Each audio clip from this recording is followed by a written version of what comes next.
नमस्कार आदरणीय शिक्षकगण और मेरे प्रिय साथियों। आज मैं टॉपिक अमीटर की संरचना और कार्य प्रणाली को समझाना है। अमीटर क्या है? अमीटर वह यंत्र है जिसे किसी भी परिपथ में प्रवाहित धारा करंट को मापा जाता है। मापक यंत्र भी कहते हैं। इसका मात्रक एम्पियर ए है जो के द्वारा दर्शाया गया है। दूसरा, अमीटर की संरचना। स्केल धारा के मान को बढ़ाने के लिए सुई स्केल पर मान दिखती है। बल का काइल, हल्की काइल जो धारा के प्रवाह से घूमती है। चौथा, स्थायी चुंबकीय क्षेत्र प्रदान करता है।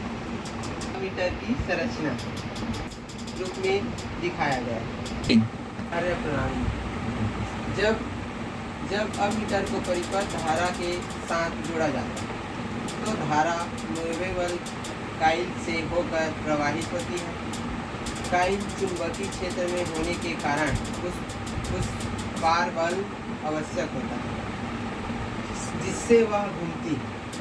सुई स्केल पर उसी धारा का मान दर्शाती है। स्प्रिंग काइल को शून्य स्थिति में लाने का कार्य करती है। इस प्रकार सुई का विचलन धारा के मान के समानुपाती होता है। मूल सिद्धांत: धारा वहन करने वाली काइल चुंबकीय क्षेत्र में रखने पर बल की आघूर्ण का अनुभव करती है और घूमती है। चौथा इसी प्रकार चौथा है अमीटर को परिपथ में कैसे जोड़ा जाता है। अमीटर को सदा श्रेणी क्रम में जोड़ा जाता है ताकि परिपथ की पूरी धारा उसमें से होकर गुजरे।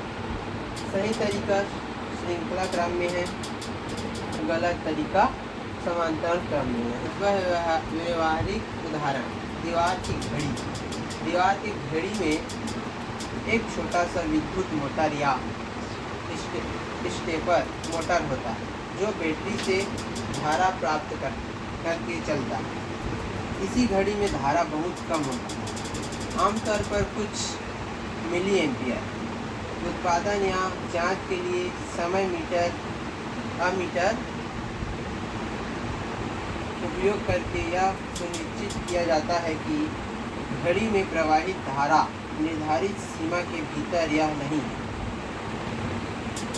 यह कैसे काम करता है? बैटरी से धारा घड़ी के मोटर तक जाती है। मोटर की कुंडली से धारा प्रवाहित होकर उसे घुमाती है।